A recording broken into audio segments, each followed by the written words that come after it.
Parents who have disowned or genuinely stopped loving your child, what happened? As Jehovah's Witnesses, my parents disowned my siblings and I several times since I was in my late teens. One of the Jehovah's Witness rules is that you do not associate with others who know the truth, but refuse to follow it, including family, and parents are encouraged to disown any children who have left the religion. The first time was when I was 19. It upset me, I was heartbroken, and eventually they changed their minds only to do it again a couple years later, and so on until I stopped caring and no longer attempt to be a part of their lives at all. Was seeing a girl in high school. Her family was JW, but she really didn't care. I really liked her and it was fun. Then she disappeared. Her dad found out and she was sent to live with her grandmother. Never saw her again. Her sister managed to let me know what happened and that the girl was sorry. Really bummed me out for a couple years. A little different. I was disowned, but I deserved it. I was an addict and a mess for a long time. My mom couldn't keep bailing me out of trouble and watch me self-destruct anymore. I wasn't living at home. She came to see me one last time to tell me she was done, not to contact her. She would no longer have anything to do with me. She was in pieces. I can't imagine how hard it must have been for her. But it was the best thing she ever did for me. Once she cut me off, my rock bottom came hard and fast. After a little while of living on the streets and my addiction consuming me, I made my way to a detox center, got a few days clean under my belt and never looked back. That was almost 15 years ago. After I was clean a little while, I contacted my mom, and little by little we built a relationship again, and now we're really close. I am forever grateful to my mom for letting me fall and letting me back into her life. My parents disowned my oldest sister. She always struggled growing up more than us. She became a teen mom with a bad older dude, partied a lot, etc. But my parents helped her a lot. They do okay for themselves, but had a no co-signing rule for all 6 of my siblings and they co-signed for her house so she could get a head start. She didn't pay the mortgage for almost 3 years before my mom got served in front of all the other nurses at her work. My parents worked tirelessly to try to work out deals where my sister and her family kept the house and got some leniency. But to no avail, because my sister never showed up for court dates. During this time, she paid $23,000 for IVF and got pregnant with her 5th kid. When my mom demanded some of the money back, she accused my dad and my brother of beating her sons when my parents took them to Disney World. He didn't, and said she'd file a police report if he asked for money again. They kept asking, cause it wasn't true. She awkwardly joined us for Christmas, and punched my brother in the face during the meal for humiliating her oldest son by asking him if he wanted to work at my brother's company for good pay. Her oldest son is in and out of jail, and my brother was trying to help him after his release, but her son said he didn't want a job and got mad. She then called the cops and told them the same brother had illegal in his truck, and they came on Christmas night and searched his truck. No found. Needless to say, she is not welcome anywhere near any of us, and my mom still cries about it, but refuses to talk to her again. My mother and her sister were both adopted into a great family. Recently, my grandfather fell ill and we were told to prepare to say goodbye. So the family gathered. My grandmother has had a hard time with her memory since she had a brain hemorrhage, but she welcomed my aunt into her home during this tough time. Whilst my grandfather was in his final week, Wendy, aunt, took my grandmother's ATM card and proceeded to spend well over $1,000 on herself and get herself a motel room. She also attempted to steal their car.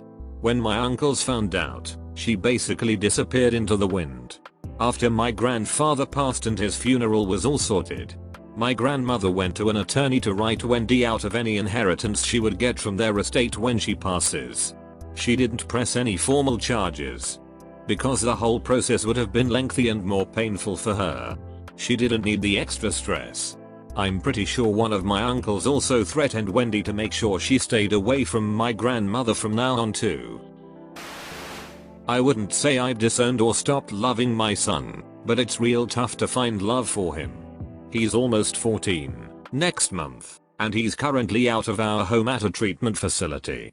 He's averaged 2 arrests a year for the last 2 years, And he's attacked my wife several times, our daughter several times, and the neighborhood kid several times. He's run away from school, run away from home, and tried to push me off the roof of our house, after threatening to jump off and hurt himself. We have become that family in our town where the police are called to our home on a semi-regular basis. He's been getting more violent as he gets older, not to mention bigger and stronger, and I honestly don't see an end in sight. The key fact I'm leaving out is that he's been diagnosed as high functioning and is also bipolar. That's like putting walls around a tornado and expecting it to stay inside the walls. A lot of what has occurred he had little control over because of the way his mind is, where he's constantly at war with himself, structure versus chaos. And my wife and I have tried desperately to give him the best life we can while keeping ourselves and our daughter safe, but I'm tired. It's been 8.5 years we've been going through this with him and I've been ready to throw in the towel on him for a while. But my wife refuses to let him go, so we wake up every morning trying to give him the best life for him and our girls. Since it seems to have widened a bit, a family torn apart. Based on an aunt and her niece. Aunt starts signs of dementia at a relatively young age, is moved into an assisted living home. Niece, who bounces around jobs, gets hire ex to go visit her about once a week, take her out to the mall or a walk in the park, whatever. Paid handsomely. We get an alert that aunt has a check bounce from her account that should have $5,000 in it. Niece has drained the account. Proven beyond a doubt, with receipts. Niece would take aunt to aunt's bank machine every Friday and withdraw $200, then fill her car with gas. Aunt can't drive, and charge us hours when she clearly didn't spend hours with aunt. Charged us claiming she took aunt to appointments there was no appointment. We can actually call the doctor for your information. The family rift? For some bizarre reason niece's family took her side. I was a kid and my sister was much older when my parents were finally done with her.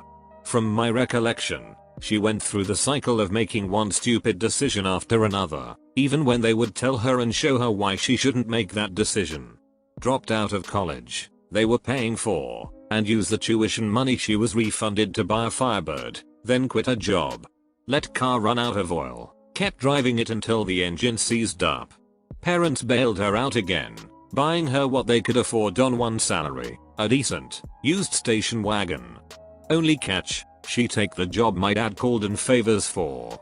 Parents come home one day to find strange car in driveway, a Sunbird. It was old and dirty, but it was a one trade my sister managed to swing on the station wagon. Lo and behold, old and dirty car breaks down almost immediately and she simply stops showing up to work, gets fired. Moves out with no car and no job, accusing parents of controlling her life. Moves back in 3 months later. Upset that I have moved into her old bedroom, which is bigger, demands to be moved back into the bigger bedroom. Parents say no, she threatens to move out. She goes on a semi-hunger strike about the bedroom. Turns out she was shoplifting and stockpiling candy to eat so she wouldn't have to eat with the rest of the family.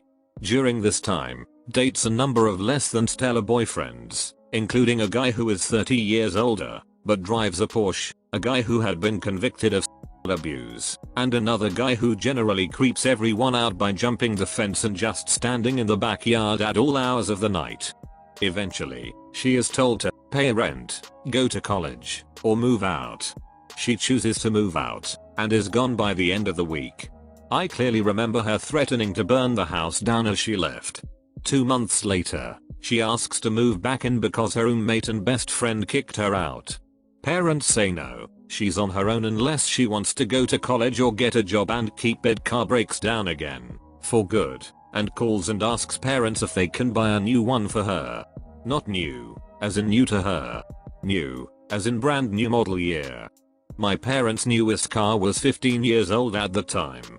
They say no, and not to call again. There were a whole raft of other things, too, including forgetting to pick up her grown mother from doctor's appointments, generally loathing the existence of the rest of her family, and, then, ironically, deriding the family as rednecks when she finally managed to hook a guy who was a small business owner and actually had some money. Anywho, it's been about 20 years since I've spoken to her, and, From the stuff I hear now and again through the pipeline, I'm better for it. I do expect her to come calling when my parents pass and she finds out I'm the sole heir. If you liked this video, then you might like psychologists. When did you realize you had a psychopath? Or some of these other videos. Thanks for watching.